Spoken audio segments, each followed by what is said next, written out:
Bienvenue sur le podcast L'Apéro RH. L'Apéro RH, c'est 10 épisodes dans lesquels on échange avec des pros des ressources humaines dans plein de types d'industries. Marque employeur, marketing RH, recrutement, rétention. Tu vas apprendre beaucoup de choses, mais surtout, tu vas avoir bien du fun. Présenté par l'agence marketing Waventi. Cheers!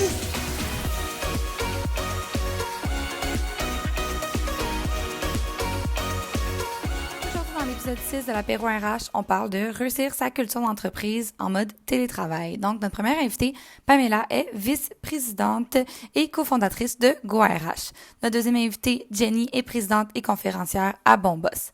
Notre troisième invitée, Isabelle, est gestionnaire RH chez Ubisoft Saguenay. Et notre dernière invitée, Julie Lajoie, est directrice d'Altrum Reconnaissance chez Altrum. Bonne écoute! Là, je te connais pas beaucoup. On vient juste de se rencontrer. J'aimerais ça que tu nous dises juste un petit peu parce que tu as plusieurs entreprises.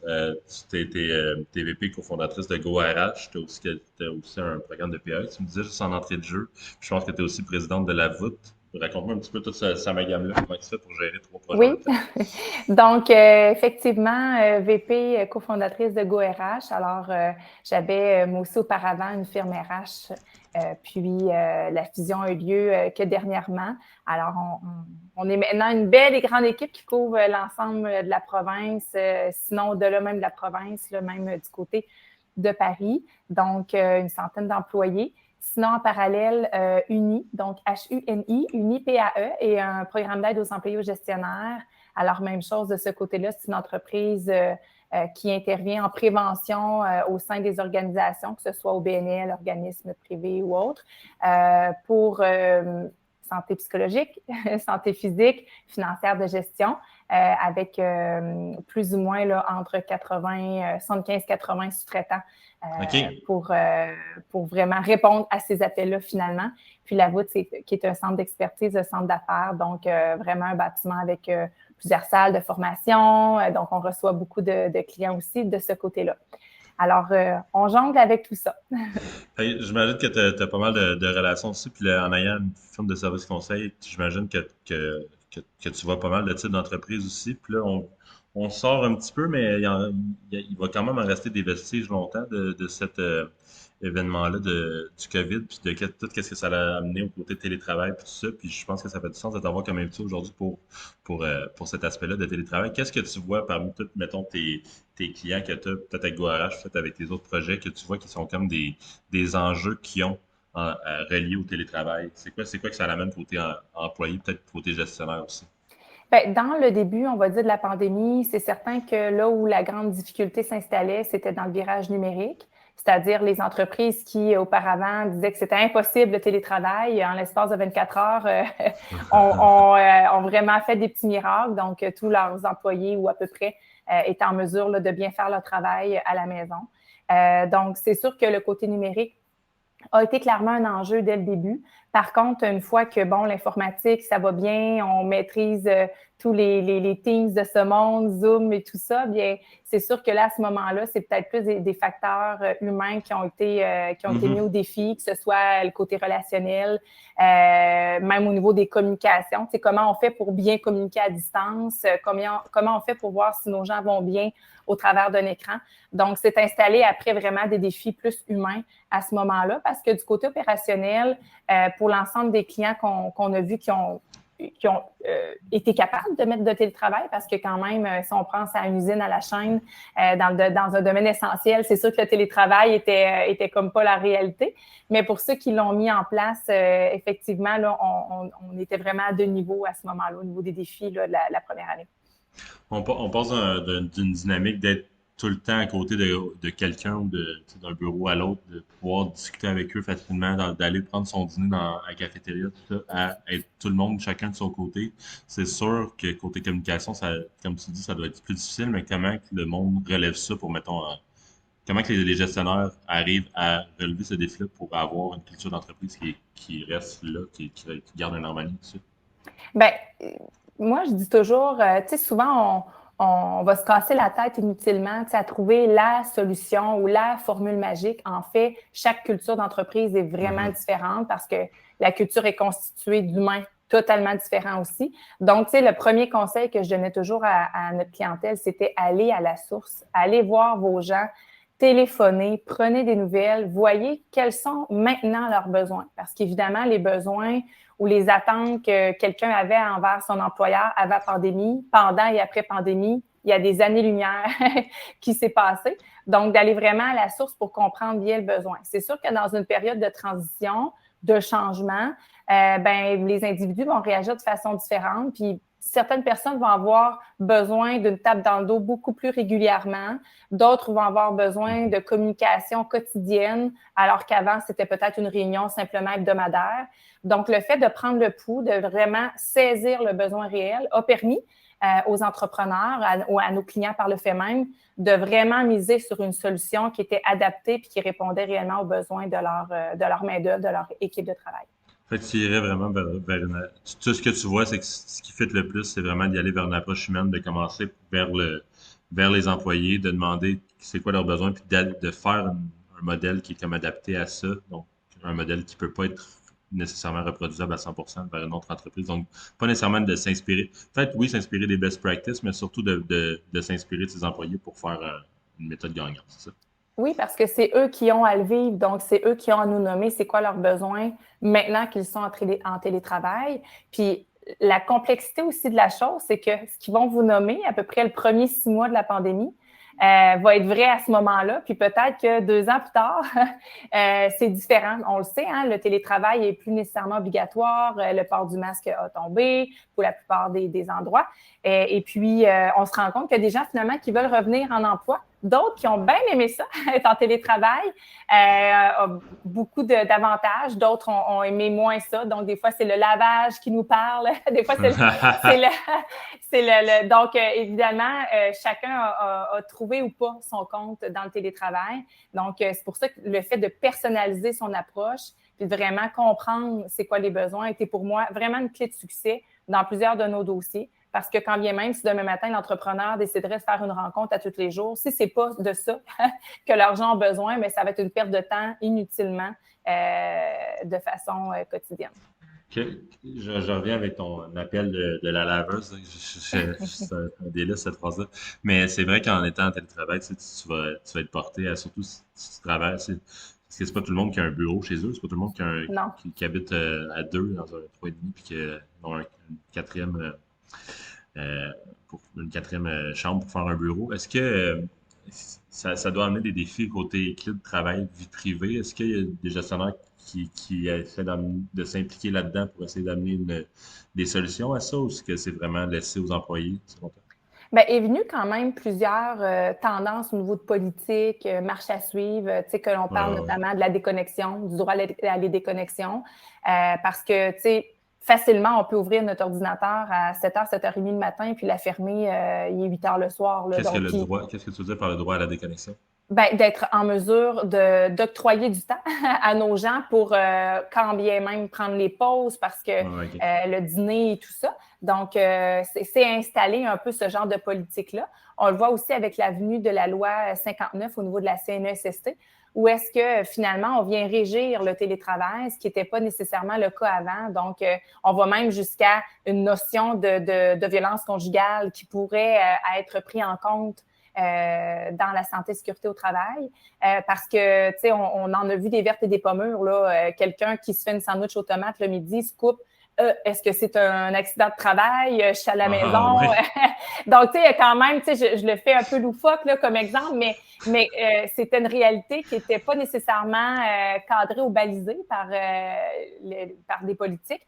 Donc, la loi 59 vient vraiment apporter un regard un petit peu plus structuré par rapport à ça, et même au niveau de l'ergonomie, parce que vous l'avez bien dit, là, travailler sur le coin de la table de la cuisine, je serais curieuse de voir ceux qui ont fait du télétravail, mais il y a une grosse majorité qui probablement était la réalité. Apparemment que j'ai entendu quelqu'un qui me parlait d'une étude qui est sortie récemment. En fait, je pense que j'ai vu ça même sur Reddit dans les top posts, qu'il y aurait une étude qui est sortie que c'est autant efficace pour un employé d'être en télétravail que de ne pas l'être. Est-ce que de ton côté, tu as cette impression-là de par les gestionnaires de ce qu'ils disent? Est-ce qu'ils ont l'impression que c'est moins efficace en télétravail que à la maison, ou est-ce que c'est juste parce qu'il y a vraiment des défis à chacun puis que c'est Mm. plus pour une Je te laisse aller. L'Ordre des conseillers en ressources humaines du Québec a quand même sorti ce genre de statistiques-là. Ils ont vraiment sorti un cahier complet sur le télétravail et aussi le mode de travail hybride. Puis, effectivement, ce genre de ratio-là, si on pourrait dire ça comme ça, de gens qui ont quand même se sont trouvés performants même à la maison, je pense que c'est la réalité, effectivement.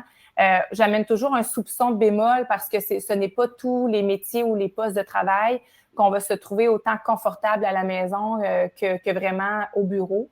Fait que, tu sais, j'apporte toujours une nuance, c'est-à-dire, effectivement, la personne qui n'a pas nécessairement de bureau, d'imprimante, de scan, de bien des choses, des fois, elle va bien le faire à la maison, mais rien comme au bureau et vice-versa. Des gens qui ne voient aucune différence d'être à la maison qu'au travail. Donc, j'avoue qu'au niveau du métier ou du corps de métier, il peut y avoir une différence, mais de façon notable, là, les gens ont demeuré très efficaces, que ce soit le trafic, l'efficacité des rencontres. Comme pour moi, je parle pour moi, je peux rentrer beaucoup plus de rencontres clients dans une journée Oui. qu'il y a jadis. Ouais, Que si tu as à te déplacer pour, c'est ça. effectivement. Il y a quand même un danger là-dessus, puis là, je le vis dans les 2 dernières semaines, là, de s'overbooker par contre, puis de trop faire des rencontres back-à-back, puis de penser qu'on en a plus de temps qu'il y en a dans une semaine. Oui, puis tu sais, dans un dernier sondage que je lisais justement dans le Journal des Affaires il y a 2 semaines à peu près, on parle quand même que 40% des Canadiens qui éprouvent une grande fatigue professionnelle actuellement, une fatigue à certains niveaux. Là, on ne parle pas nécessairement d'épuisement professionnel, burn-out, là, comme on pourrait le nommer, mais quand même ressentent une fatigue un petit peu plus accrue. Alors, j'ose croire que justement, le travail à la maison où on a moins l'opportunité de déconnecter, de prendre une marche sur l'heure du dîner, de prendre nos pauses, d'avoir des discussions de coin de café, ben nous amène quand même un plus fort volume de travail, ce qui amène une corrélation quand même Ouais. négative au niveau de la fatigue. Est-ce que, si on revient à l'aspect plus communication, est-ce que tu as vu parce que c'est sûr qu'il y a un enjeu à ce niveau-là, là, justement, Tout à fait. on parle des bureaux tantôt, euh, faire en sorte que les employés se parlent entre eux pour, si ont besoin de collaborer, c'est comme pas intuitif nécessairement pour tous les employés de faire ça. Tu sais, on va y aller avec le petit Slack, le petit email pour parce que ça porte à ça, tandis que sinon on aurait parlé de bureau en bureau. Est-ce que tu as vu des gestionnaires avoir des méthodes un petit peu funky pour essayer de pour essayer d'aider à la collaboration et la communication dans les derniers mois? Ben oui, j'ai vu différentes choses. Tu sais, à la fois des clients qui avaient une multitude de façons de communiquer, tu sais, comme plus que moins, puis des fois, ça servait pas bien parce que quand est-ce que j'utilise le courriel, quand est-ce que j'utilise Slack, par exemple, ou Teams pour communiquer, quel genre de message, sur quelle plateforme. Tu sais. Donc ça, il y a eu quand même un remaniement chez certains clients par rapport à ça. Donc, tellement proactifs qu'ils ont eu plein de plateformes en même temps, puis les gens ont eu de la difficulté à s'y retrouver. Au contraire, des gens qui avaient uniquement le courriel, disons, et puis qui ont vraiment eu à s'acclimater à différentes autres plateformes. J'ai vu beaucoup de belles choses, de réunions qui ont été un petit peu des refontes de réunions, alors des questions de brise-glace au début pour un peu parler de comment on arrive, c'est quoi notre niveau de bonheur aujourd'hui, parce qu'effectivement, étant donné qu'on a moins de contact humain, on ne peut pas voir la personne qui va ou qui va pas bien. Donc, j'ai vu des belles formules de réunion changer avec des questions un petit peu plus funky pour vraiment être en mesure de bien connecter avec nos gens.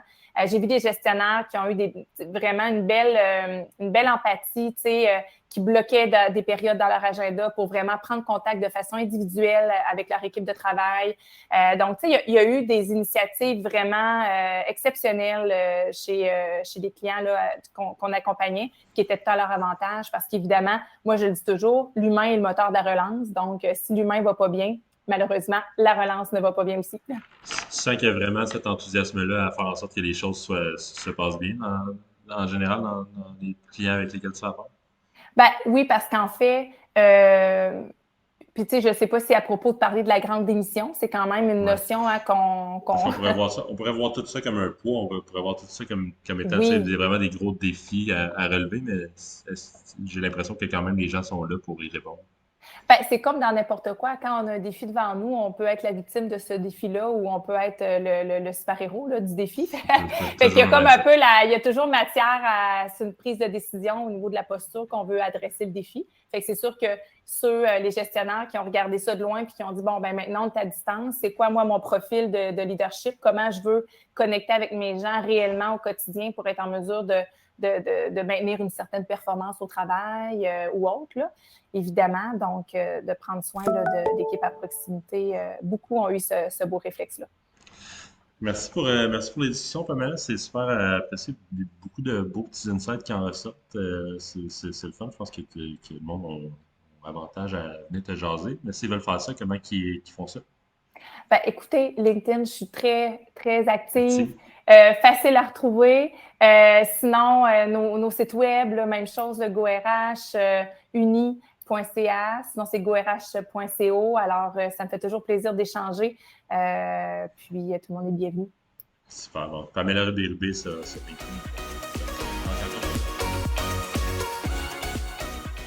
Allô Jenny, merci d'avoir accepté mon invitation aujourd'hui. Merci à toi, Maude. Écoute, on se connaît pas du tout, fait qu'avant de commencer de parler du sujet de la culture d'entreprise en mode télétravail qu'on va parler aujourd'hui, j'aimerais peut-être juste ça que tu te présentes un petit peu puis que tu m'expliques c'est quoi vraiment ton rôle chez Bon Boss. Je suis la présidente de Bon Boss et la cofondatrice. En fait, c'est une entreprise que j'ai créée que j'ai créée en 2017 et dont mon conjoint s'est associé en 2019. Donc, mon rôle, en fait, je suis vraiment la créatrice, la visionnaire. Lui, c'est l'intégrateur. Donc, moi, je suis celle qui a les idées, qui accompagne aussi dans notre division accompagnement aux entreprises. Donc, tout ce qui est complexe, j'aime le résoudre de façon simple, OK. c'est-à-dire des stratégies de recrutement, connaître sa culture organisationnelle et répondre à des enjeux quotidiens des gestionnaires. C'est la façon que vous le faites, c'est avec en format accompagnement, vraiment? On a deux divisions. La division, je dirais, plus certification. Donc, il y a des outils. Donc, par exemple, OK. la certification qui est un bel outil puissant de marque employeur, mais aussi d'attraction de talent. On a également des formations comme un parcours Bon Boss où les gens peuvent apprendre à devenir des bons gestionnaires, mais pas juste au niveau des soft skills, vraiment, je dirais, du management, du leadership et des obligations d'employeur. Donc, c'est très, très, très intéressant comme parcours. Mais moi, c'est plus dans la division accompagnement où là, c'est un accompagnement plus personnalisé par rapport aux enjeux, soit de gestion, de culture organisationnelle ou des stratégies de recrutement. Mais on ne fait pas le recrutement, par contre. Fait que ce que j'avais vu, moi, puis ce que tu me dis au niveau des services, ça répond bien, dans le fond, autant à la petite entreprise qu'à la plus grande entreprise, parce que vous avez des services qui sont assez variés, là. Oui, effectivement. Donc, on peut prendre, par exemple, une entreprise qui tombe 3 employés, finalement, connaissent une hyper-croissance, comme ça a été le cas en 2020, donc des entreprises un peu plus tech qui doivent comprendre un peu c'est quoi le chapeau RH et du management. Donc, on les apprend, on les rend autonomes. Donc, on leur apprend à être un bon boss dès le début. Et ça peut aussi aller dans des grandes entreprises où ils constatent qu'il y a un changement de mentalité au niveau de la philosophie RH ou de la philosophie de management. Donc, ils viennent nous voir pour savoir quelles sont les innovations, parce qu'on aime dire qu'on est spécialisé dans les innovations en management et en culture. Donc, tout ce qui est je ne vais pas dire nouveau, mais du moins scientifique qui tend à changer les organisations de façon humaine et prospère. Nous, c'est ça dans quoi on aime jouer, je dirais. En parlant d'innovation puis de culture, il y a eu quand même beaucoup de choses qui ont changé dans les 2 dernières années au niveau de la culture d'entreprise. Le fait que ça soit à distance, ça, c'est pas mal l'épisode d'aujourd'hui. Est-ce que tu as remarqué des différences vraiment? C'est quoi les principales choses, en fait, que les gens devaient s'adapter par rapport à la culture d'entreprise puis le mode de télétravail? On a vraiment vu un effritement de la culture organisationnelle parce qu'avant mars 2020, la culture se vivait vraiment dans les bureaux pour la plupart du temps. Donc, c'était facile de l'expérimenter parce que la culture, c'est ce qu'on entend, c'est ce qu'on sent, c'est ce qu'on expérimente quand on rentre dans une entreprise. Et ça peut s'entendre, se voir, par exemple, dans les conversations de corridor, dans l'accueil et l'intégration d'une nouvelle recrue. Et tout ça, c'est juste effondré du jour au lendemain. Donc, on a perdu ce contact proximal-là, donc ce contact-là vraiment un à un ou un avec un groupe. Et Mhm. c'est ce qui a fait en sorte que la culture s'est effritée parce qu'on a aussi, c'est ce que j'ai constaté, c'est que les gens ont laissé tomber les routines et ce qui était la stabilité. Donc, par exemple, ce qu'ils vivaient au quotidien, si c'était des rencontres le mardi, les gens, pour la plupart, se sont juste ils ont dû s'adapter rapidement, gérer vraiment des urgences. Et ce que ça a fait, c'est que dans le quotidien, il y en a qui ont laissé tomber ce qui était des ancrages de culture et aussi, la culture, c'est pas juste la mission, vision, valeur, ça se vit à travers les comportements. Mais lorsqu'on est assis devant un écran, on agit d'une certaine façon qui n'est pas toujours celle qu'on vit Ouais, quand on qu'on est face à marche, là, face par avec exemple. quelqu'un, ouais. Ouais, ouais, Exactement. je Donc, comprends c'est ça. comme si on a des codes qui sont apparus et des nouveaux comportements aussi. On en a perdu. Donc, c'est ce qui a été, je dirais, des vecteurs de changement dans la culture et aussi beaucoup de changements organisationnels par rapport à des nouveaux services, des restructurations dans l'entreprise, des gestionnaires qui ont quitté, des employés qui ont quitté. Donc, tout ça, c'était vraiment un cocktail pour faire en sorte que la culture se dilue. Ouais, puis justement, comment essayer de la conserver, cette culture-là? As-tu des astuces, des trucs pour en mode télétravail, là? Il y a beaucoup d'entreprises, malgré le fait que la pandémie est terminée ou presque. On a quand même l'aspect du mode hybride maintenant, donc c'est pas tous les jours qu'on va au bureau. Il y en a qui retournent pas du tout non plus, là, donc Ce qu'il faut savoir, c'est que la culture, c'est pas juste la mission, vision, valeur. Il y en a, mhm. je vois qu'il y a vraiment une popularité par rapport à ça, cette croyance-là. C'est comme si on va définir notre mission, notre vision, nos valeurs, et là, ça va être suffisant pour la rendre en télétravail ou sur le plancher. En fait, c'est vraiment pas ça. Il faut trouver des ancrages dans la culture, nous, ce qu'on appelle les piliers organisationnels. C'est-à-dire la façon dont on va gérer, la façon dont on va accueillir les recrues, la façon dont on va faire la reconnaissance, également qu'on va motiver, encourager les employés. Est-ce que ça va faire en sorte de véhiculer la même culture? Est-ce que les gestionnaires vont véhiculer la même culture et incarner les mêmes valeurs, par exemple, ou les mêmes comportements, les mêmes normes? Donc, il y a vraiment, une mise à niveau à faire par rapport aux gestionnaires. Donc, comment est-ce qu'eux influencent une culture? Est-ce qu'ils influencent la même culture également? C'est-à-dire, oui, c'est la même dans l'entreprise ou dans un département, mais est-ce qu'ils influencent de la même façon, de façon consciente? Donc, le premier pas, moi, je dirais, c'est de former les gestionnaires par rapport à la culture souhaitée et ce qui doit évoluer dans la culture actuelle. Donc ça, c'est un accompagnement qu'on fait. On leur dit, voici les enjeux. Parlez-nous des enjeux de votre culture. Qu'est-ce que vous tolérez aussi comme comportement qui vient nuire à votre culture? Et souvent, on n'est pas nécessairement conscient des comportements négatifs à ce niveau-là. Euh, Parce mais qu'avant, dans le fond, s'il y avait, tu sais, au bureau, on était capable de voir d'autres personnes qui avaient, tu sais, qui imprégnaient cette culture-là. Mais là, maintenant qu'on est en télétravail, justement, c'est souvent, on parle juste au gestionnaire supérieur et on ne voit plus les autres personnes. Fait que c'est pour ça que ça fait vraiment du sens, ce que tu dis, parce qu'on est confronté à juste, mettons, un seul point de contact.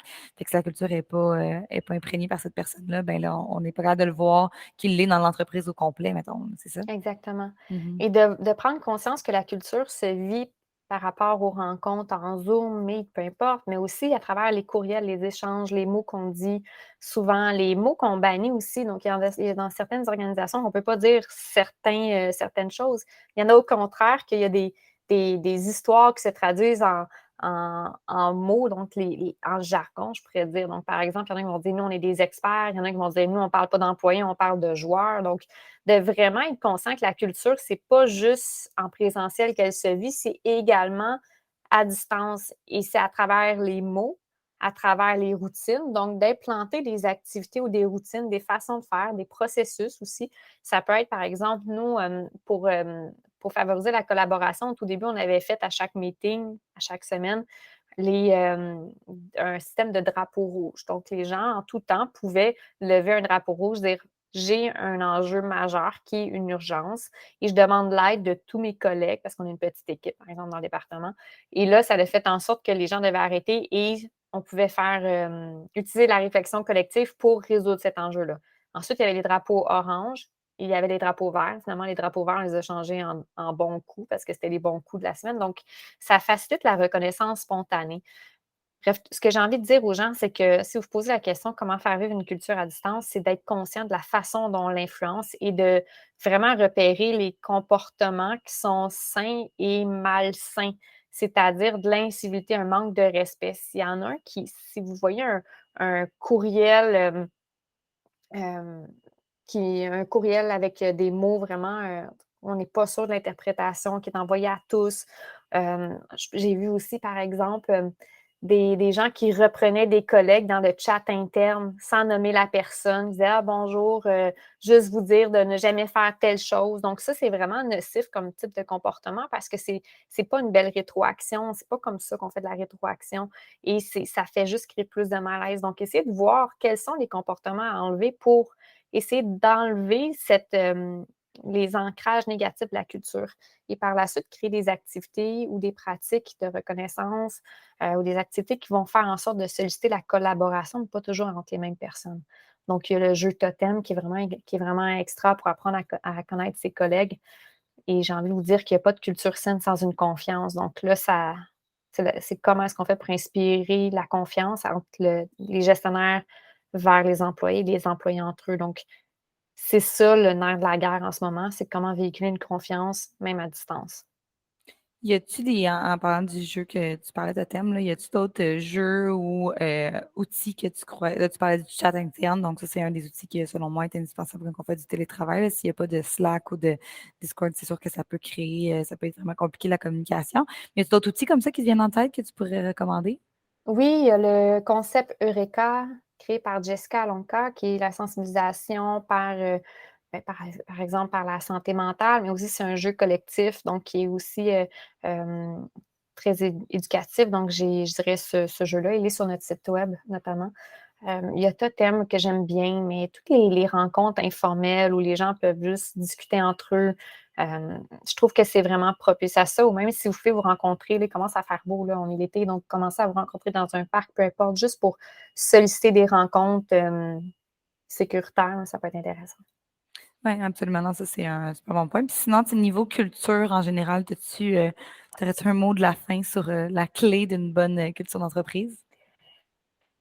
La culture, c'est pas juste ça part d'en haut, mais c'est Mhm. pas juste les gestionnaires, c'est aussi les employés, donc tout le monde y participe. Ce que j'aime bien, moi, c'est créer des comités culture avec un objectif précis, où là, c'est pas juste des membres du leadership, c'est aussi des employés. Donc, ce qui est intéressant, c'est que la culture, pour moi, est un projet collectif. C'est Moi, j'aime rare ça, que cette façon de voir-là. Ouais. c'est possiblement le seul point commun où tout le monde peut avoir une influence équitable. Je ne veux pas dire égal parce que la haute direction influence vraiment. Par exemple, si elle donne aucune ressource, aucun support, que les employés ont des bons comportements, là, on va assister à une pression ou une dichotomie par rapport à la culture. Et vice-versa, si le haut veut inculquer une culture de collaboration, qu'il y a des leaders négatifs sur le terrain qui créent une résistance et le gestionnaire du milieu vit la pression, donc, et comme un gestionnaire sans lui, j'ai pris entre les deux, ça ne marchera pas. Donc, j'ai envie de dire que la culture, voyez-la comme un projet commun qui peut être vraiment rassembleur. Et nous, c'est ce qu'on a fait avec Ju Design, qui est une entreprise où on a fait une démarche d'approche MORE, qui est pour management, orientation, recrutement, engagement. Et c'est une approche qui permet de déceler, d'identifier une culture et de la décortiquer vraiment au day-to-day pour faire en sorte qu'elle soit visible et communiquée avec les mêmes mots. Donc, puis par la suite, on en fait un culture book qui est vraiment attractif, donc pour attirer des talents, pour juste mobiliser, reconnaître les gens à travers la culture. Donc ça, je vous dirais la culture, essayez de la connaître, créer un comité culture si vous en avez le temps et tout ça. Je sais qu'il y a une pénurie de main-d'œuvre, donc on est surchargé, mais ça vaut vraiment la peine de s'attarder à sa culture parce que le HBR, donc le Harvard Business Review, a fait une étude qui disait que les entreprises qui avaient une culture forte et qui étaient capables de faire preuve d'adaptabilité face au contexte étaient celles qui se sortaient le mieux de la pandémie.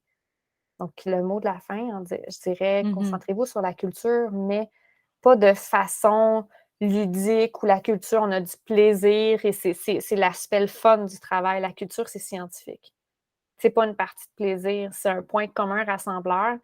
Et ça prend des bons gestionnaires, ça prend des équipes des ambassadeurs dans l'équipe qui peuvent influencer positivement aux gens qui sont en télétravail, qui sont même nouveaux, qui n'ont jamais vu leurs collègues. Donc, faites-en vraiment un projet commun avec des meetings réguliers, pas trop fréquents, mais juste à la bonne fréquence. Donc, par exemple, une fois par mois, une fois 3 semaines, et adresser des enjeux sérieux de culture. Faites juste pas rajouter des activités comme un 5 à 7. C'est pas ça qui crée une culture. C'est comment on travaille ensemble, comment on parle ensemble et comment on va résoudre des enjeux ensemble. notamment. Absolument. Non, j'ai vraiment aimé ton dernier mot. Puis le fait de mettre des gens attitrés qui peuvent venir la diffuser, cette belle culture-là, mais aussi qui peuvent venir qui ont son mot à dire. En fait, là, je pense qu'on veut beaucoup plus que les gens aient leur mot à dire qu'avant. Puis ça, c'est merveilleux. Je l'ai entendu dans beaucoup de podcasts. Merci beaucoup, Denis. Donc, Isabelle, avant qu'on parle de culture d'entreprise, j'aimerais peut-être ça, juste vu qu'on se connaît pas, que tu m'expliques ton rôle chez Ubisoft Saguenay. Puis dans le fond, qu'est-ce que tu fais exactement, puis qu'est-ce que Ubisoft Saguenay fait versus, je pense que les gens ne savent pas nécessairement que vous êtes un petit peu divisés sans être divisés, là, fait que je pense que ça serait bien qu'on l'explique, cette partie-là. Oui, donc moi c'est Isabelle, je suis gestionnaire RH pour Ubisoft Saguenay. Ubisoft Saguenay a 5 ans bientôt. Donc moi je suis arrivée au tout début. Fait que mon rôle il a vraiment évolué avec Ubi. Donc ressources humaines, on le dit, hein, c'est pour s'occuper de tout ce qui est humain dans l'entreprise. Donc faire grandir l'équipe. Présentement, on est rendu à environ 90. Et la première mission était vraiment que, oui, on est Ubisoft Saguenay. Fait qu'on se doit d'être Ubisoft, mais on se doit d'être aussi à Saguenay. Donc, le premier défi, c'était vraiment d'aller se chercher une culture qui correspond Ubi, mais qui fait en sorte que les gens qui arrivent à Saguenay, ils se disent ah, mais je sens aussi que je suis à Saguenay. Tu sais, tu disais, Ubisoft, c'est plusieurs studios partout dans le monde, mais on voulait avoir vraiment, là, qu'est-ce qui nous divertissait pas divertissait, mais qu'est-ce qui Différencier, mettons. nos attraits distinctifs. Mm-hmm.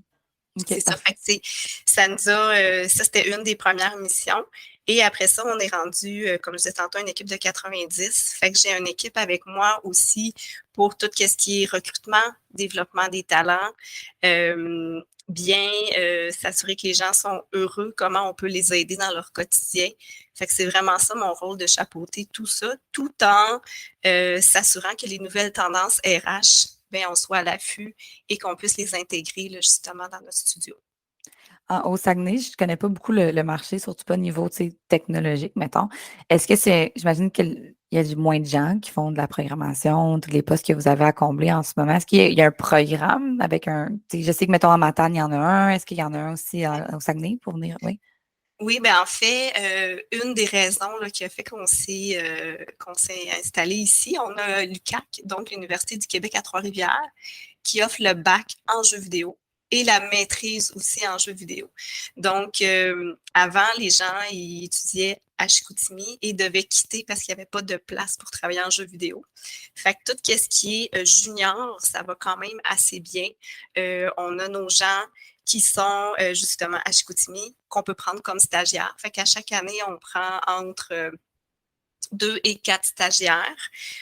Après ça, à date, on a été chanceux, on les a pas mal tous gardés avec nous. Et les stagiaires aussi, ils ont la chance de faire le concours Ubisoft. Donc, ça, c'est un concours universitaire. Ça se fait dans toutes les universités. Donc, les étudiants, ils s'inscrivent, c'est des crédits de cours et ils ont 10 semaines pour créer un jeu vidéo. Et nous, on a des mentors de Ubisoft Saguenay qui vont les diriger et les aider. Puis à la fin de l'année, il y a vraiment un gala, il y a des gros prix à gagner. C'est vraiment une belle façon là, d'intégrer le jeu vidéo. Ah, c'est une bonne idée. Puis si on parle de culture d'entreprise, parce que ça en fait un petit peu partie, parce que c'est un challenge qui est au sein de l'entreprise, puis quelque chose que vous vous impliquez aussi auprès des écoles. Bon, le avant et l'après pandémie, là, c'est un terme qu'on utilise beaucoup. C'est quoi les changements que tu as remarqués, puis les adaptations que vous avez dû faire chez Ubisoft par rapport à la culture? Bien, il y a eu beaucoup de choses. Je pense que le avant, comme on l'a connu, que ce soit à Ubi ou dans d'autres entreprises, ça n'existera plus. T'sais. On parle de plus en plus du travail du futur, de penser le travail autrement. Fait que, tu sais, je suis pas capable, en date d'aujourd'hui, de dire voici notre nouvelle culture, elle est fixe, c'est terminé, on passe à d'autres choses parce que c'est toujours en évolution. Fait que dans le fond, nous, ce qu'on a fait, ce qu'on fait, c'est vraiment d'écouter les gens. Fait que, tu sais, on a plusieurs rencontres, on regarde qu'est-ce que les gens aiment, qu'est-ce que les gens voudraient, la flexibilité, tu sais, les gens, ils ont appris à travailler de la maison. On s'est rendu compte que finalement, ça se passe bien. que même si les gens sont à la maison ou au studio, il y a une façon différente de faire les réunions, il y a une façon différente d'avancer les projets. Fait que, tu sais, c'est quand la meilleure façon d'être à la maison, c'est quand la meilleure façon d'être au studio. Fait que, tu sais, on n'a pas les réponses en date d'aujourd'hui, mais ce qu'on a fait, c'est qu'on a laissé la liberté à chaque gestionnaire, à chaque équipe, de trouver leur solution à eux. Donc, j'ai des équipes qu'eux, ils viennent le mardi, jeudi, parce que pour eux, c'est plus facile de cette façon-là. Et après ça, j'ai d'autres équipes qui disent, ben moi, tant qu'être seul chez nous, j'aime autant être au studio. Eux sont toujours là. Fait que, tu sais, on a créé une grande flexibilité. À travers les départements, dans le fond. Ça, Oui, c'est c'est fun, ça. ouais. Parce que chacun a une réalité différente. Tu sais, si tu travailles sur le projet A ou le projet B, ben peut-être que ton projet que tu as, toute ton équipe est à Saguenay. Et à l'inverse, peut-être que le projet sur lequel tu travailles, ben tu sais, on est une multinationale, on travaille en co-développement. Peut-être que les gens dans ton équipe sont à Montréal, sont à Annecy ou ailleurs dans le monde. Fait que, tu sais, de venir au studio puis de se sentir toute seule, c'est pas plus agréable. Non, effectivement, oui. Puis est-ce que je me rappelle plus avec qui j'avais eu cette conversation-là, mais on parlait du fait que justement le côté que les gens qui des jeux vidéo, c'est qu'il y en a beaucoup plus qui sont des oiseaux de nuit. Puis le fait d'avoir un horaire flexible leur a permis peut-être d'avoir un horaire de travail qui correspondait plus à leur réalité, puis les heures de travail à lesquelles ils préféraient travailler, puis qui étaient plus productifs parce que c'était pas nécessairement pour eux du 9 à 5. Avez-vous vu cette réalité-là au sein de Ubisoft Saguenay? Mais c'est sûr qu'en étant à la maison, tu sais, la flexibilité devient de façon naturellement plus grande. Tu sais, je te dirais que nous, on a toujours été flexibles. On a quand même des core hours pour s'assurer, là, justement, pour faire des meetings à des heures qui sont plutôt Oui. raisonnables. Mais sinon, là, tu sais, les gens, tu sais, les plus lève-tôt, souvent, ils vont commencer plus tôt, ils vont finir plus tard. Mais dans mon équipe, il y en a peut-être des oiseaux de nuit qui travaillent plus le soir et la nuit, probablement plus en pandémie, là, durant qu'ils étaient à la maison. Mais sinon, tu sais, notre mot d'ordre, c'est vraiment la flexibilité. C'est sûr que si la personne voudrait travailler juste de nuit, ça peut causer des soucis parce que, tu sais, les dossiers avancent, puis il y a quand même certaines choses qui se font en équipe qu'on n'a pas le choix de partager. Par contre, il y a certaines parties de projet, des fois, qu'on peut se dire, bon, mais je prends ma partie de projet, je m'en vais la travailler chez nous toute seule, concentrée, puis après ça, je reviens partager avec les équipes. Ça, c'est des choses qui sont possibles aussi. Là. Puis la culture, tu sais, comment vous en ce moment, c'est quoi les best practices? Qu'est-ce que vous faites pour la faire vivre vraiment malgré le fait que certaines personnes, justement, certains départements, certains télétravail? Comment vous provoquez cette culture-là pour que les gens la sentent? Ben, en fait, nous, on a voulu s'adapter aux équipes et non que les équipes s'adaptent à nous. Fait que qu'est-ce qu'on a fait, c'est on a continué à faire des activités au studio et dans certains événements, on fait des activités en ligne. Comme par exemple, on a un meeting studio que toute l'équipe est là tous les jeudis. Cela, même si la pandémie est quand même assez terminée et qu'il y a plusieurs personnes qui sont revenues au studio, on a décidé de continuer de le faire tout le monde à notre poste de travail en Teams pour justement que ça soit plus agréable pour tout le monde. Sinon, tu sais, quand on a des activités, on essaie de les rendre de plus en plus hybrides. Par contre, le hybride, des fois, ce qui arrive, c'est que ça brime ceux à distance et ça brime ceux en présentiel. Fait que, tu sais, est-ce que c'est la meilleure solution? On cherche encore. Mais sinon, on est capable de faire aussi des activités en présentiel pour continuer de développer le sentiment d'appartenance. Parce que ça, c'est sûr que durant la pandémie, ça a été difficile. Tu te ramasses chez vous, toute seule, ton sentiment d'appartenance, il est où à Ubisoft? Tu sais, quand tu ne sais même plus si tu travailles encore pour Ubisoft parce que tu te ramasses dans ta cuisine, dans ton salon, dans ton sous-sol. Fait que c'est des choses qui peuvent être plus difficiles. Fait qu'on a vraiment travaillé sur le sentiment d'appartenance pour que les gens se sentent encore à Ubi. C'est sûr que c'est un gros défi. On n'a pas terminé encore. On a créé des groupes de discussion aussi pour regarder qu'est-ce qu'on peut faire de mieux, qu'est-ce qu'on peut améliorer. Donc, c'est quoi les activités, par exemple, que tu aurais à proposer pour les gens qui cherchent des activités, que ce soit en présentiel ou des activités qui se font hybrides? Tu disais, bon, c'est peut-être pas l'idéal encore hybride, là, mais il y en a peut-être quelques-uns que vous avez testés qui fonctionnaient bien. Mais en fait, la meilleure exemple, c'est l'année passée, notre fameux party de Noël. Ben nous, on n'a pas fait un party de Noël, on a fait le festival de Noël.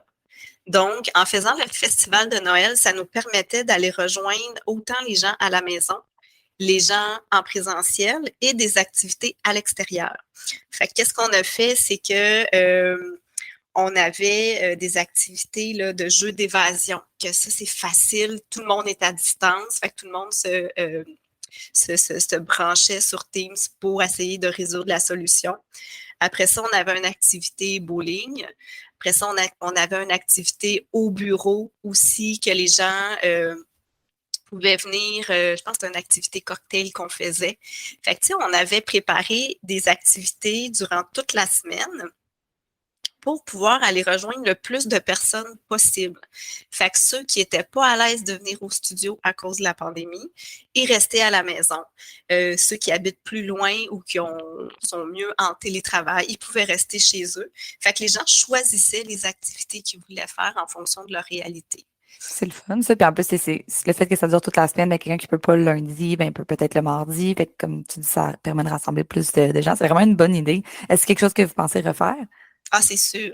Ouais. Je pense que le party de Noël officiel comme il existait avant, je ne suis pas certaine qu'il va revenir parce qu'on a bien aimé là, justement d'avoir plusieurs activités. Puis c'est plus festif, ça dure une semaine, c'est intéressant. Puis sinon, on a quand même notre AGA, donc notre assemblée annuelle, qui est un événement qui est en présentiel. Celui-là, on essaie de le faire hybride, puis on cherche encore le meilleur outil pour que ça se passe bien parce que les gens qui étaient à distance, c'était moins intéressant pour eux. Les gens en présentiel, ils ont adoré. Fait que, tu sais, il y a certains événements comme ça que faut trouver une façon soit de faire venir tout le monde ou d'améliorer le côté hybride. Puis c'est d'ailleurs tu sais, dans tous les groupes de travail qu'on a, il y en a un qui est, est-ce qu'on peut avoir des meilleurs outils justement pour faire des événements en hybride ou à distance pour que ça soit plus agréable pour tout le monde? Non, je pense que ça, c'est une réalité que la plupart des entreprises sont en train de chercher en ce moment puis de trouver une méthode de faire ça. Sinon, tu as déjà nommé plusieurs petits trucs, tu sais, pour avoir une bonne culture d'entreprise à distance. Tu avais quelques autres petits trucs faciles, entre guillemets, là, ce sera jamais facile, mais à dire rapidement là, pour les gens qui nous écoutent, ça serait quoi? Bien, je pense que le mot d'ordre, c'est vraiment l'écoute. Parce que, tu sais, des fois, on pense que nous, on a une idée, puis on pense que c'est ça la meilleure idée, mais on s'est rendu compte qu'en écoutant les équipes, puis en laissant les équipes choisir, bien, il y a des idées encore plus farfelues qui sont sorties. Puis c'est comme ça qu'on a trouvé les solutions les plus gagnantes. Parce que la réalité de chacun va être différente. Fait que plus on les écoute, plus on va s'adapter aussi, plus on va leur offrir une flexibilité, plus on va avoir une solution gagnante à la fin. Non, ça fait du sens. Fait que l'écoute, ça serait ton mot d'ordre là, pour tout ce qui est culture d'entreprise à distance. Je pense qu'il y a aussi l'aspect que ça crée une belle marque employeur dans un autre sens aussi de les gens, ils sentent qu'ils ont contribué à cette décision-là. Puis ça, je pense dans n'importe quelle sphère de l'entreprise, de laisser encore une fois la flexibilité, mais de laisser les gens contribuer à certaines décisions. Je pense que c'est de plus en plus actuel, puis ça fait de plus en plus de sens aussi. Oui, puis tu sais, nous, ce qu'on a fait quand on a choisi nos attraits distinctifs, on est allé chercher des membres de nos équipes. Fait que ceux qui sont natifs du Saguenay, qui ont toujours resté ici, pourquoi vous demeurez à Saguenay? On est allé chercher ceux qui ont quitté et qui ont décidé de revenir. Pourquoi vous avez choisi Saguenay? Et on est allé chercher aussi ceux qui ont décidé de s'en venir au Saguenay. Souvent, ils ont accepté une entrevue, ils ont accepté la job sans jamais être venus au Saguenay. Mais 1 an, 2 ans, 3 ans plus tard, pourquoi tu es encore ici? Tu sais, qu'est-ce qui te plaît à Saguenay? Fait que nos attraits distinctifs, quand on est capable de dire voici ce qui nous définit, bien, ça vient des équipes. Fait que c'est pas nous qui les avons décidés, c'est vraiment les équipes. Fait que je trouve que ça l'amène encore plus de richesse à nos attraits, à ce qui nous différencie. Ouais, c'est plus unique aussi. Puis je pense que vous avez aussi l'aspect de justement de vendre la ville, entre guillemets. S'il y a des talents d'ailleurs, ça fait du recrutement externe de Saguenay. Je pense qu'il y a aussi l'aspect de vendre la ville dans la stratégie de recrutement. Merci Isabelle, vraiment super pertinent. Ça, je pense qu'on a quelque chose à retenir aujourd'hui, c'est vraiment le côté d'écouter ce que les gens veulent, puis pas essayer de prendre des décisions sans poser des questions. Donc, en premier lieu, Julie, j'aimerais ça peut-être que tu m'expliques un peu. Bon, tu me disais tantôt que ça faisait 6 ans justement que tu travailles chez Altrum Reconnaissance. Donc, explique-moi un peu ton rôle chez Altrum. Et c'est quoi Altrum aussi pour les gens peut-être qui ne connaissent pas encore? Oui, bien en fait, Altrum, c'est une entreprise québécoise qui vient en fait de la région de la Beauce. Et en fait, Altrum est une entreprise qui se spécialise dans les solutions de reconnaissance au travail. Donc, nous, à la base, en fait, ça fait 65 ans qu'on est en affaires, là. C'est pas une entreprise d'hier. Et à la base, on est un fabricant de trophées sur mesure. Et en fait, on a grandi majoritairement, je dirais, à l'extérieur du Québec, ce qui fait qu'en sorte qu'aujourd'hui, on rayonne partout à travers le monde. On a plus de 10 000 projets par année qu'on fait au niveau des trophées de reconnaissance. Et dans les dernières années, on a voulu un peu se diversifier ou plutôt amener encore plus d'impact dans les organisations. Et on a développé la ligne d'affaires Altrum Reconnaissance que moi, je m'occupe, qui sert vraiment à aider les organisations à améliorer leurs pratiques de reconnaissance. Donc, on offre différentes solutions, des outils pratiques, simples à mettre en application pour vraiment favoriser une meilleure reconnaissance au travail. Excellent. Puis tantôt, justement, le titre de l'épisode, c'est Réussir sa culture d'entreprise en télétravail. Puis juste avant qu'on commence à enregistrer, tu me parlais comment il y avait une belle réussite en ce moment, juste à Altrum Reconnaissance à l'interne. Vous êtes une belle réussite de réussir sa culture d'entreprise en télétravail. Explique-moi, dis-moi un petit peu plus à propos de ça. Oui, bien, en fait, on a, comme toute entreprise, a ses défis. La nôtre, c'est qu'on est quand même une petite entreprise, hein. On est près de 200 employés, mais on est répartis dans différents pays. Donc, principalement, on est au Québec, là, au Canada, mais on a des équipes également à New York, à Londres. Donc, pour nous, je dirais dans les 5 dernières années, on a vraiment travaillé à unifier notre culture. Donc, essayer de faire en sorte qu'on devienne vraiment une équipe malgré la distance. Donc, quand la pandémie est arrivée, bien sûr, là, ça nous a frappé comme toutes les autres entreprises, mais on s'est rendu compte qu'on avait quand même une très bonne base qu'on avait établie de par notre intention de s'unifier comme équipe. Donc, on avait des bons outils technologiques, on avait des bonnes pratiques au travail, on avait beaucoup travaillé sur nos valeurs. Parce que, tu sais, hein, on dit souvent, les valeurs, il ne faut pas juste que ça soit écrit sur les murs, mais quand tu ne vois même plus les murs de ton organisation, c'est encore plus vrai. Donc, il faut vraiment les faire vivre au quotidien. Donc, on avait mis quand même en place là, vraiment différentes pratiques qui ont fait en sorte que nous, la pandémie, oui, ça nous a affectés comme tout le monde, mais pas autant. Donc, on avait vraiment une longueur d'avance à cet effet-là. Puis quand tu dis le faire vivre au quotidien, ça se transmet comment dans des petites actions quotidiennes, justement, concrètement? Oui. Oui, bien, en fait, je pense que la base, c'est de considérer l'humain comme le centre de l'organisation, hein. Donc, tu sais, au-delà du titre, au-delà des fonctions qu'on occupe, on est tous des humains, on a tous des besoins. Puis, tu sais, ça passe beaucoup par, bon, l'autonomie, donc, tu sais, à y aller par objectif. Donc, faut indiquer la destination, mais le chemin à parcourir, si moi, je suis capable d'avoir une certaine autonomie dans le chemin à parcourir, c'est très porteur pour les employés. Le sentiment de compétence, l'affiliation sociale, ça, c'est la partie qui, clairement, a été plus difficile hein, pour beaucoup d'entreprises. Je dirais que dans un contexte de télétravail ou de même de formule hybride, ce qui est important, dans le fond, c'est d'établir une structure. Donc, on ne peut plus juste se croiser dans le corridor puis commencer à se jaser. Donc, il faut structurer même les pratiques informelles, tu sais. L'espèce de rencontre dans le corridor ou dans la machine à café, il faut essayer de reproduire ça, mais de façon authentique. L'idée, c'est d'avoir des pratiques qu'on va instaurer. Donc, pour nous, bien, évidemment, là, nous, on est vraiment dans la reconnaissance au travail, on est dans la célébration. Donc, on a instauré là, vraiment plein de petits moments au travers l'année où est-ce que les gens peuvent se reconnecter entre eux. Donc, au pire de la pandémie, par exemple, c'était bien entendu là, en virtuel. Mais aujourd'hui, on a des événements qui sont au calendrier où est-ce qu'on invite les gens à se reconnecter dans nos grands centres là, principaux. Et voilà, donc on laisse de la place à l'informel, à ce que les gens puissent collaborer ensemble, se jaser, bien sûr, du travail, mais aussi à l'extérieur, des Des cadres sujets du qui travail, sont... oui. Oui, exactement, tu sais. Ouais. Comme qu'on ferait sur l'heure du dîner, qu'on essaie de pas nécessairement juste parler du travail, par exemple, mais de provoquer ces moments-là. Là. Ces moments-là, c'est ça. Puis, tu sais, à travers, bon, c'est sûr, tu seras sans surprise, là, j'ai un axe très orienté vers la reconnaissance, mais tu sais, nous, on y croit beaucoup. Donc, comme organisation, on s'est posé la question, qu'est-ce qu'on veut reconnaître? Tu sais, qu'est-ce qui est important pour nous? Puis, une des choses qui est ressortie, c'était nos valeurs. Donc, on a mis en place différentes pratiques pour être capable d'identifier puis de reconnaître lorsque les gens ont les bons comportements. Donc, par exemple, une de nos valeurs clés, c'est le travail d'équipe. Bien, on a mis toutes sortes de choses en place. Donc, on favorise la reconnaissance entre collègues. On a une plateforme de reconnaissance sociale qui nous sert à ça. On a un programme de reconnaissance qui vient dire, viens reconnaître les bons coups de tes collègues, puis on vient éclairer là, ces personnes-là qui sont peut-être un peu plus dans l'ombre, mais qui vivent bien nos valeurs. On a un système de performance, de gestion de la performance qui est aussi aligné à nos valeurs. Donc, quand je te disais tout à l'heure, là, c'est bien plus que des mots écrits sur les murs, ben, c'est ça, il faut transcender ça, il faut que ça rentre dans le quotidien des gens. Ouais. Là, tu sais. Oui, ça, je pense qu'on l'entend beaucoup aussi, le fait que c'est pas, si tu fais tes valeurs, tu les mets pas dans le tiroir après, là, c'est important de voir avec cette valeur-là, comment tu vas la faire vivre aux autres, exactement comme que tu le dis.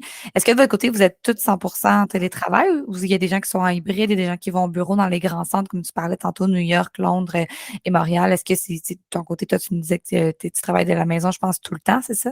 Oui, oui. OK. On a un peu de tout, en fait. Tu sais, on a une usine qui est en Beauce, donc on a des gens qui travaillent à Saint-Martin-de-Beauce. Je les salue d'ailleurs. Donc, eux, évidemment, bon, ils travaillent 100% physiquement là, dans un environnement, alors qu'il y en a d'autres qui sont vraiment de chez eux. Donc, je pense entre autres à une collègue qui habite à Vancouver. On n'a pas de bureau à Vancouver. Le plus près, je pense, c'est Montréal. Donc, on a des gens comme ça un peu partout. Et on a des gens qui font du hybride. Donc, nous, on a opté pour une politique où c'est vraiment par équipe, c'est des décisions qui relèvent du gestionnaire, à savoir qu'est-ce qu'on fait, est-ce qu'on oblige l'employé à revenir au bureau. Puis, unanimement, il n'y a personne qui oblige nos employés à revenir. Il y en a que, naturellement, ils préfèrent être dans le lieu de travail, alors que d'autres vont trouver leur compte en venant une journée semaine, 2 jours semaine. Donc, on voit vraiment de tout, d'où l'importance d'avoir des bons outils de travail. Donc, tu sais, à titre d'exemple, même nos gens dans l'usine, on leur a installé des postes de travail avec Teams. Bon, on fonctionne avec Office 365. Puis, on les incite vraiment à communiquer avec les autres départements à travers Teams parce qu'on peut pas, ils peuvent pas communiquer systématiquement avec tout le monde, comme il y en a qui sont là, il y en a qui sont pas là.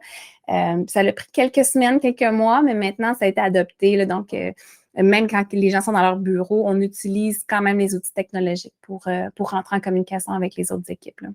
Puis est-ce que c'était comme ça? Est-ce qu'avant la pandémie, c'était aussi comme ça? Est-ce qu'il y a eu un changement par rapport à ça? Parce que tu sais, souvent on entend maintenant le mode hybride parce que bon, la pandémie a fait que le mode hybride est arrivé, que le télétravail est arrivé. Mais toi, ça date pas d'hier, le télétravail chez Altrum et Altrum Reconnaissance, c'est même avant la pandémie. Le côté hybride aussi, c'est comme ça ou c'est arrivé plus tard?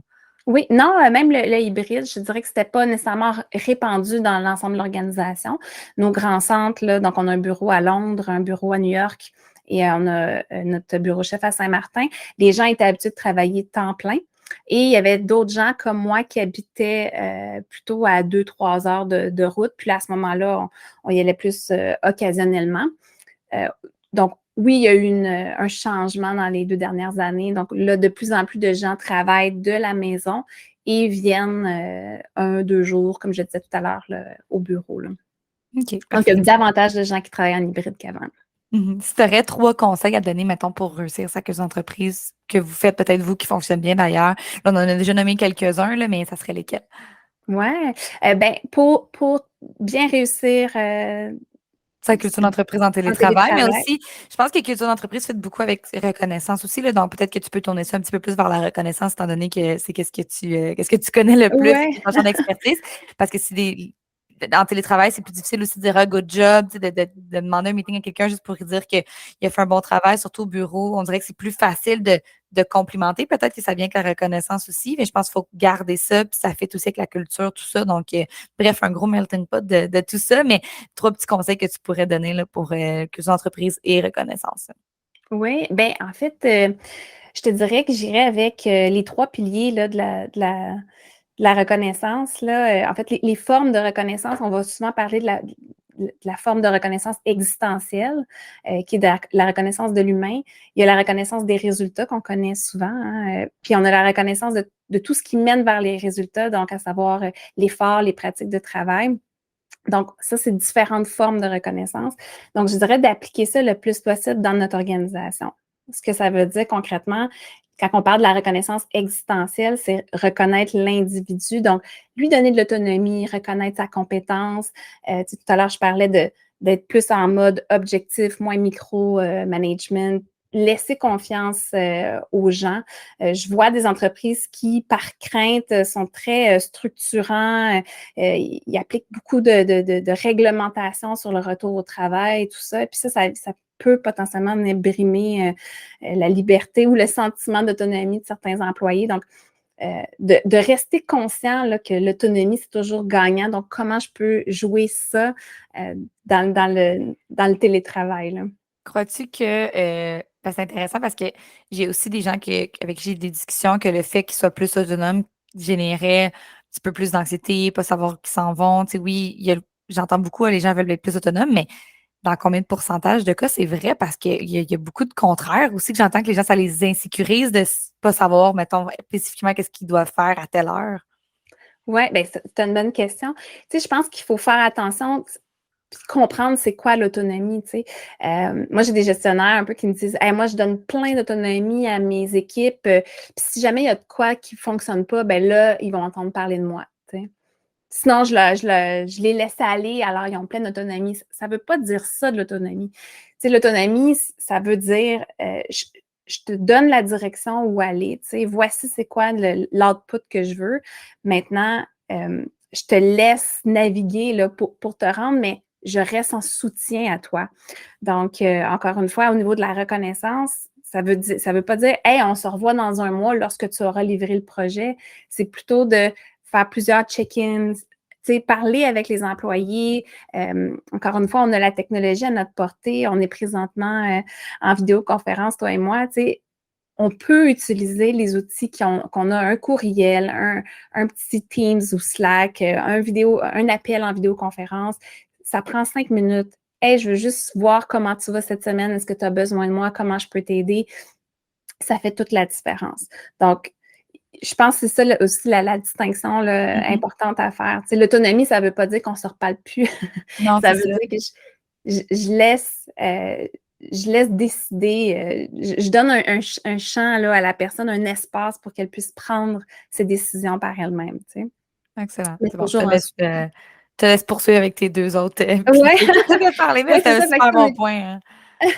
Non, ben écoute, n'hésite pas, mais c'est ça. Donc, au niveau de la reconnaissance existentielle, c'est ça, d'aller au-delà du titre, du rôle, puis de voir l'humain comme étant quelqu'un qui, tu sais, on est tous des contributeurs à la mission d'entreprise.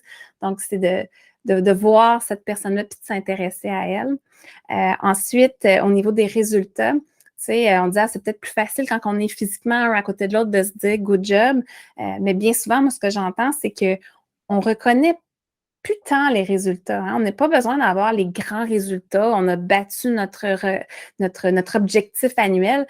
On a des grandes victoires, mais on en a aussi des petites. Donc, c'est de s'ouvrir puis de regarder les opportunités. Quelles sont mes opportunités de reconnaître que j'ai devant moi?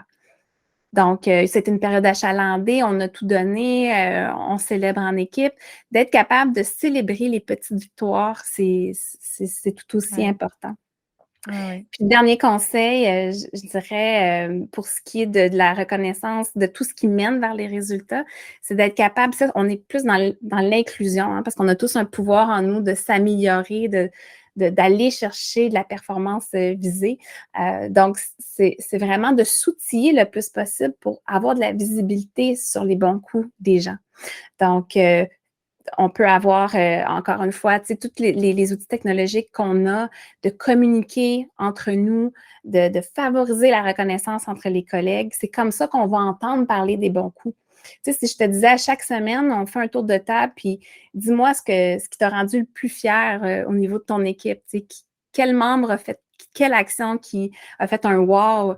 Ben, si on ne le fait pas, on ne le verra pas. Alors que si on débute ce rituel-là, ben, ça va devenir un automatisme. Les gens vont commencer à regarder les comportements des uns des autres et on va être plus à même de célébrer, de reconnaître les bons coups des autres. Donc, c'est des J'aime beaucoup petits gestes simples, mais qui peuvent vraiment faire une différence dans le quotidien. Je pense que je vais intégrer ça, la dernière phrase, la dernière question que tu viens de demander. Je pense que c'est une très belle façon, comme tu dis, de s'assurer que chaque personne reconnaisse ce que l'autre a fait, puis l'autre personne se sent bien à travers ça aussi. Fait que je pense que je vais intégrer ça chez WaveNC. Merci, Julie. Vraiment, c'était un 15-20 minutes peut-être. Super intéressant. Merci pour d'avoir accepté notre invitation. Hey, ça me fait plaisir, puis merci à toi. À la prochaine. Cet épisode était présenté par l'agence marketing WaveNC. Sois des nôtres de la semaine prochaine pour un nouvel épisode.